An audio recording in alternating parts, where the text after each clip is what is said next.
بسم اللہ الرحمن الرحیم۔ السلام علیکم ورحمۃ اللہ وبرکاتہ۔ قاری صاحب ہمیں بتائیے کہ جو معاشرے کے اندر غیر شرعی استخارے ہیں ان کی حقیقت کیا ہے؟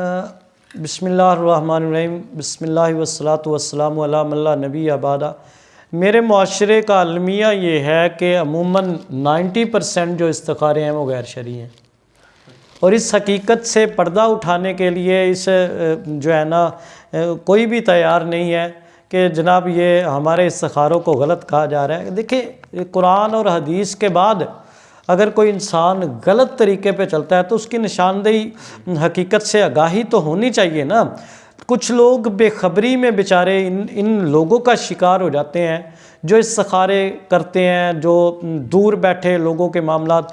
کچھ لوگ استخارہ اس طرح کرتے ہیں کہ آپ نے فون کرا ہے، انہوں نے قرآن کھولنا ہے، قرآن کے جو کھولا ہے، جو سامنے جس آیت پہ نظر پڑی ہے، اگر وہ عذاب کی آیت ہے تو وہ آپ کو کام کرنے سے روک دیں گے، اگر وہ رحمت کی آیت ہے تو آپ کو کام کرنے پہ آمادہ کر دیں گے کہ آپ یہ کام کر سکتے ہو آپ۔ اچھا، کچھ لوگ قرآن بھی نہیں کھولتے، وہ اپنے ان کے ہاں جو کتاب مقدس ہوتی ہے جس کو وہ اعلیٰ سمجھتے ہیں، مولانا رومی کی کتاب ہے، کوئی اور دوسری کتابیں ہیں جس کو وہ سمجھتے ہیں کہ یہ کتاب کھولنے سے جو چیز اگر مجھے اچھی بات سامنے آ گئی تو میں یہ کام کروا دوں گا، اگر یعنی کہ اس کے پیچھے یہ کیا جاتا ہے، اس کی حقیقت ہی کوئی نہیں ہے۔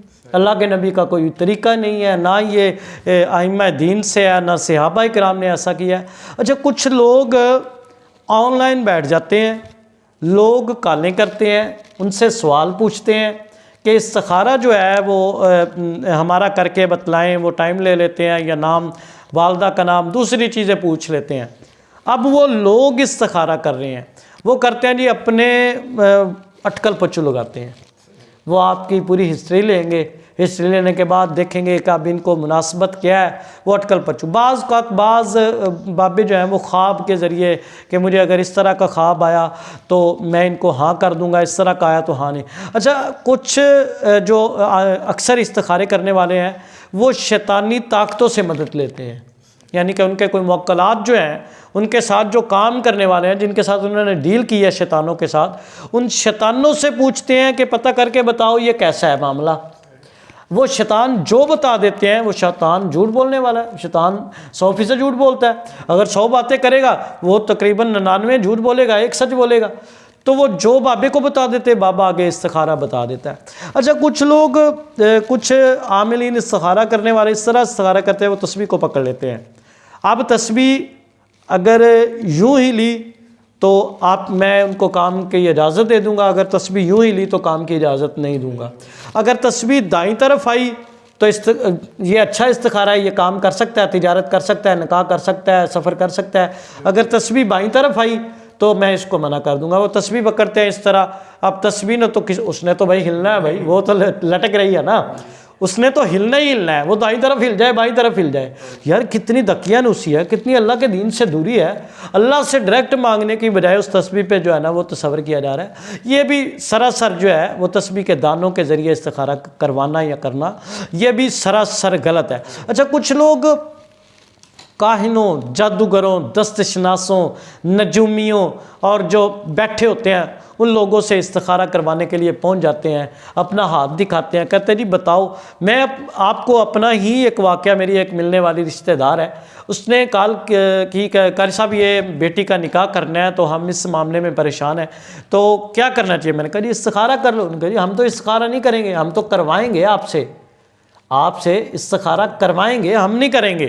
تو میں نے کہا یہ ایسی چیز ہے جو خود کی جاتی ہے، خود کروائی نہیں جاتی، یہ کنفرم بات ہے، کسی سے استخارہ نہیں کروایا جا سکتا۔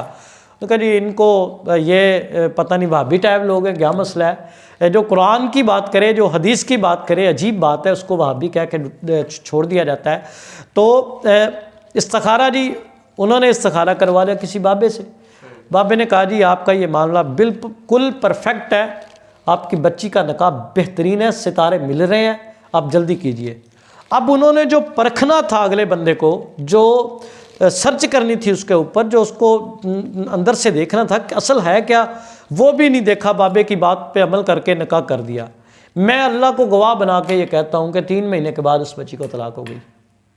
3 مہینے کے بعد اب مجھے کال کی کہ قاری صاحب وہ طلاق، میں نے کہا میں نے آپ کو کہا تھا کہ اللہ سے مانگو، استخارہ اللہ سے کرو۔ دیکھو نا آپ مزمل بھائی آپ تھوڑی سی توجہ کریں، بندہ کیا کہہ رہا ہے، اللہم انی استخیرک، اللہ مجھے اس طرح کر دے، اللہ میرے معاملے کو درست کر دے، اللہ اگر میرا معاملہ یہ بہتر ہے تو اس میں خیر ڈال دے، بہتر نہیں ہے مجھے اس سے دور کر دے، اس کو مجھ سے دور کر دے، سارے سیغے میرے ہیں، مجھے کر دے مجھے کر دے۔